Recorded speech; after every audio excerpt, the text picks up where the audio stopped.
بسم اللہ الرحمن الرحیم الصلاۃ والسلام علیک یا رسول اللہ الصلاۃ والسلام علیک یا نبی اللہ الصلاۃ والسلام علیک یا حبیب اللہ وعلی آلک واصحابک یا نور اللہ صلی اللہ تعالی علیہ وسلم۔ حقیقت عقلیہ اور مجاز عقلی کے تعلق سے بیان چل رہا تھا، اس کے بارے میں یہ انہوں نے فرمایا کہ یہ مجاز عقلی صرف خبر کے ساتھ ہی خاص نہیں ہے، بلکہ یہ کیا ہے انشاء میں بھی جاری ہوتا ہے۔ پھر اس کے بارے میں انہوں نے فرمایا ولا بد له من قرینۃ لفظیہ کما مرہ، یعنی اس مجاز عقلی کے لیے کوئی نہ کوئی قرینہ ہونا ضروری ہے، خواہ وہ لفظیہ ہو جیسا کہ گزرا۔ کیا گزرا؟ قرینہ لفظیہ، وہاں پر قیل اللہ، اس میں پتہ چل گیا کہ یہاں قرینہ لفظیہ موجود ہے، جس بات پر دلالت کرتا ہے کہ یہاں پر اسناد حقیقی مراد نہیں ہے بلکہ مجاز عقلی مراد ہے، اور شاعر نے جو ہے یہ موحد ہے، اللہ کا اقرار کرتا ہے، اس سے اس نے یہ زمانے کی طرف نسبت کی ہے تو مجاز عقلی ہے۔ اس کے اس بعد والے شعر کے اندر لفظ اللہ آیا، اس نے بتا دیا کہ اس کا قائل جو ہے اس کے ظاہر کا اعتقاد نہیں رکھتا ہے، تو اس کے اندر قرینہ لفظیہ ہو گیا۔ او معنویہ، یا قرینہ کیا ہوگا؟ یعنی کس کے لیے؟ کہ مجاز عقلی کو پہچاننے کے لیے خواہ قرینہ لفظیہ ہوگا یا قرینہ معنویہ ہوگا، کا استحالتی قیام المسند بالمذکور، جیسے کہ یہ بات یہ محال ہے کہ مسند کا قیام مذکور کے ساتھ ہو جائے۔ مذکور جو چیز ذکر کی جا رہی ہے مسند کے ساتھ، اس کو یوں کہہ سکتے ہیں مسند الیہ، کیونکہ یہ بات محال ہے کہ مسند کا قیام ہو سکے مسند الیہ کے ساتھ عقلاً۔ عقل اس بات کا تقاضا کرتی ہے کہ مسند کا قیام مسند الیہ کے ساتھ نہیں ہو سکتا عقلاً، جیسے کہا جائے محبتوں کا جات بھی الیہ کا، تیری محبت مجھے تیری طرف لے آئی، تیری محبت مجھے تیری طرف لے آئی۔ یہ یہاں پر جو ہے محبتوں کا، یہ مسند الیہ کا قیام جات کے ساتھ ہونا، کہ محبت ایک معنوی شے ہے کہ عقلاً محال ہے کہ اس کے لیے آنا جانا ہو۔ آنا جانا کس کے لیے ہوتا ہے؟ صاحب المحبت کے لیے ہوتا ہے۔ محبت کوئی ایسی شے ہے کہ جس کے پیر ہیں وہ آ رہی ہے جا رہی ہے،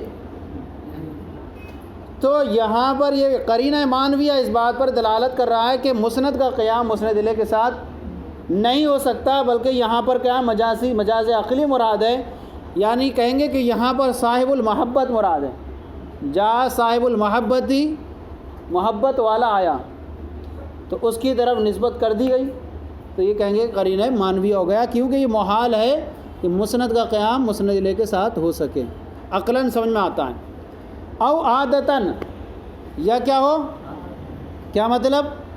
یعنی عادتاً ہو، یعنی عادت کے اعتبار سے یہ ہو کہ عادتاً محال سمجھا جاتا ہو کہ مسند کا قیام مسند الیہ کے ساتھ ہو سکے، عادتاً یہ چیز محال ہو، جیسے کہا جائے ہزم الامیر الجندہ، امیر نے لشکر کو شکست دی، امیر نے لشکر کو شکست دی۔ یہاں پر جو ہے لشکر کو پورے کو اکیلا اس کا شکست دینا اگرچہ عقلاً ممکن ہے، مان لیجئے کوئی بم چھوڑ دے، کچھ کر دے، عقلاً جو ہے وہ کر سکتا ہے، لیکن ایسا عقلاً عادتاً کیا ہے؟ محال ہے، کیونکہ عام طور پر کیا ہے؟ حکم دیتا ہے وہ، باقی لشکر سارا کام کرتا ہے، لیکن کیا ہے؟ عادتاً محال ہے، عادتاً ایسا ہوتا نہیں اکیلا آدمی جو ہے پورے لشکر کو شکست دے دے۔ تو یہاں کہیں گے کیا یہ ہزمہ کی جو اسناد کی گئی امیر کی طرف، یہ پتہ چل رہا ہے یہاں پر بھی کیا ہے؟ مجاز عقلی ہے، اور کیا ہے؟ یہ سبب ہے اور عامر ہے، حکم دینے والا ہے، تو جو کہ کیا کہتے ہیں مصنوع کا کام صانع کی طرف منسوب ہوتا ہے۔ بندے کی تعریف کریں تو رب کی تعریف ہوگی، کیونکہ بندے کو بنایا اس نے، تو اب جب لشکر جو شکست کھا رہا ہے تو لشکر کو بھیجنے والا کون ہے؟ تو امیر کی طرف نسبت ہے، تو یہ مجاز عقلی ہو گیا۔ تو اب کیا ہے کہ لا بد من قرینۃ لفظیہ او معنویہ او، ہاں تو اب یا تو اس کے لیے کوئی قرینہ لفظیہ ہو یا معنویہ ہو، یا کہ عقلاً پہچانا جا سکتا ہو کہ ہاں یہ ایسا نہیں ہو سکتا، یا جو عادتاً پہچانا جا سکتا ہو کہ یہاں پر حقیقت لفظیہ مراد نہیں ہے، جیسے کہ قرینہ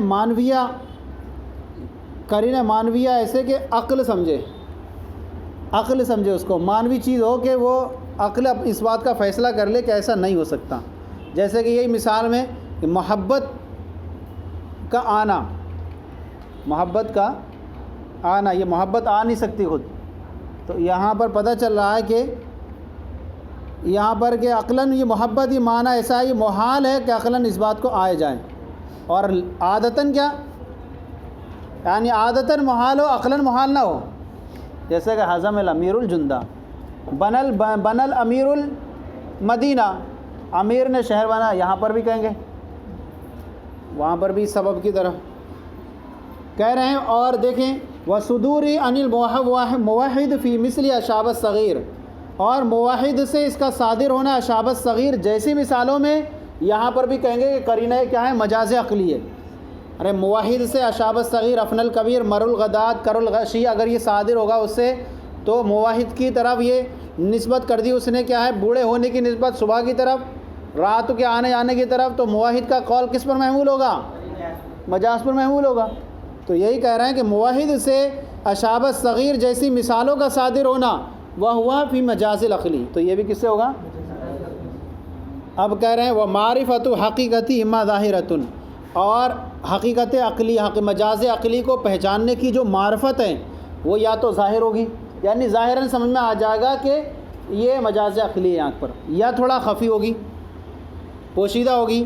یعنی اور مجاز عقلی کو پہچاننے کی معرفت اما ظاہرۃ، یا تو ظاہر ہوگی، کما فی قولی تعالیٰ، جیسے کہ اللہ تعالیٰ کے ارشاد میں فما ربحت تجارتوں، ان کی تجارت نے نفع نہ دیا. تجارت کوئی ایسی چیز ہے جو نفع دے گی، بلکہ کیا مراد ہے؟ فما ربحوا فی تجارتہم، وہ لوگ اپنی تجارت میں فائدہ نہ اٹھائے.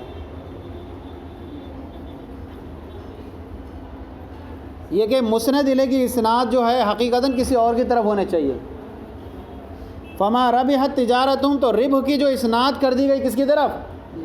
تجارت کی طرف. یہ مجاز ہے، اسناد اس سبب کی طرف نسبت کر دی گئی یہاں پر. اور حقیقت میں یہ ہے کہ اسناد کس کی طرف کیا ہے؟ تاجروں کی طرف. فما ربحت تجارتہم، فما ربحت تجار، فما ربحت تجار فی تجارتہم، تاجر اپنی تجارتوں میں فائدہ نہ اٹھا سکے. تو یہ سبب کی طرف نسبت کر دی گئی، یہ ظاہر ہے، سمجھ میں آ گیا. فما ربحوا تجارتہم، یہ نکال کر دکھایا کہ یہاں اصل یہ ہوتا، تو سبب کی طرف نسبت کر دی گئی. اما خفیہ، یا کیا ہوگا؟ اس کو مجاز عقلی کو پہچاننے کی معرفت کیا ہوگی؟ خفی ہوگی. جیسے کہ کہا جائے سرتنی رؤیتک، تمہارے دیدار نے مجھے خوش کر دیا. تمہارے دیدار نے سرہ، یہ فعل کی اسناد کس کی طرف کر دی گئی؟ رؤیت کی طرف نسبت کر دی گئی. یہ مجاز کے قبیل سے، یعنی زمان یا سبب کی طرف نسبت کر دی گئی، حالانکہ اصل کرنے والا خوش کون ہے؟ سرنی اللہ عند رؤیتی کا، تمہارے دیدار کے وقت مجھے اللہ نے خوش کر دیا. کیا ہے؟ تمہارے دیدار کے وقت مجھے اللہ نے خوش کر دیا، یہ مراد ہے. ورنہ چہرے میں تھوڑی ہے کوئی خوش ہونا. کیا ہے؟ چہرے میں کون سی ایسی وہ لگی ہیں کہ جب دیکھے تو کھلکھلا کے ہنس پڑے؟ ہوگا اللہ نے خوش کر دیا.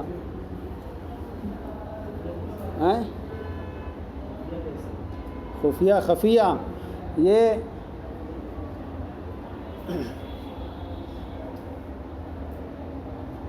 تھوڑا غور و فکر کرنا پڑے گا. اس میں سررتنی رؤیتک کا بعض اس طور پر استعمال کرتے ہیں جملے کے اندر، اور یہ موقع عرف عام میں یہ استعمال ہے. تمہارے دیدار سے مجھے خوشی ہوئی، استعمال کرتے ہیں. اب اس کے اندر جب دیکھنا پڑے گا کہ اسناد سرور کی رؤیت کی طرف کر دی گئی ہے، رؤیت کی طرف کر دی گئی ہے. یہ اسناد کون سے ہوگی؟ اسناد الزمان یا اسناد السبب. اور اس کی حقیقت یہ ہے کہ اسناد اس کی جائے اللہ تعالیٰ کی طرف. اور جیسا کہ مصنف نے اشارہ فرمایا سرن اللہ عند رؤیتی کا، مجھے اللہ نے تیرے دیدار کے وقت خوش کر دیا. یعنی اس کو خفیہ یہ معنی کرنے، بلکہ ہو تھوڑا سا اس کے اندر جستجو کرنا پڑے، اور ایک ظاہر ہو کہ جس کو ہمیں غور و فکر کرنے کی ضرورت نہ پڑے. جیسے تجارت یہ ایسی چیز ہے کوئی خود تھوڑی فائدہ اٹھاتی ہے.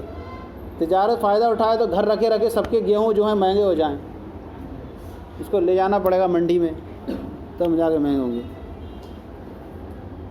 یہ ہو گیا. اب آگے کہہ رہے ہیں وقول یزید کا وجہ حسنن، تیرے لیے اس کا چہرے میں، یعنی تیرے لیے اس کا چہرے میں حسن میں اضافہ ہو جائے. تیرے یزید کا وجہ حسنن، تیری خاطر اس کے چہرے میں حسن میں اضافہ ہو، تیری خاطر تیرے لیے اس کا چہرے میں کیا ہو جائے، حسن میں اضافہ ہو جائے. یعنی اذا ما زدتہ نظراً، جب تم اس کی طرف نظر کو اپنی زیادہ کرو گے تب کیا ہوگا، اس کے حسن میں اضافہ ہوگا. یعنی عبارت کیا نکلے، یزیدک اللہ حسناً فی وجہ، اللہ تعالیٰ تیرے لیے اس کے چہرے میں حسن کا اضافہ کر دے. اللہ تعالیٰ تیرے لیے، ورنہ نظر میں تھوڑی ایسا ہے کہ جب نظر کرے تب اس کا حسن بڑھ جائے، ہے نہیں. تو یہاں پر بھی جو ہے فاعل کون ہے اس کا، در حقیقت اللہ تعالیٰ ہے. دیکھنے سے کوئی دیکھنے کی طرف نسبت کر دی گئی ہے اس کی.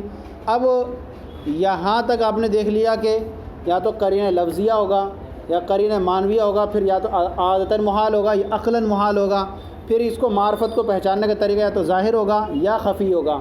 اب اس کے بعد جو انکرت سکاکی ہے، یہاں سے یہ ساری پوری پلٹ دیں گے تقریر اور کہیں گے جتنی جگہ آپ نے سب مجاز عقلی نکالا ہے، سب جگہ مجاز عقلی نہیں بلکہ حقیقت عقلیہ کیا ہے، سب جگہ مجاز عقلی نہیں، مجاز عقلی نے حقیقت عقلیہ ہے. لہذا انبت ربیع البقلہ میں جہاں ربی سے آپ نے کیا ہے، اصل میں اللہ تعالیٰ ہے، کیا ہے، ربی سے کون ہے، اللہ تعالیٰ ہے. اور پھر انبات کی نسبت کر دی گئی ہے کس کی طرف، ربی کی طرف، اور اس کو ثابت کر دیا گیا ہے ربی کے لیے یہ استعارہ بالکنایہ ہے اور استعارہ تخیلیہ ہے اور استعارہ ترشیحیہ ہے. وہ ساری تفصیل وہ کل انشاءاللہ پیش کی جائے گی.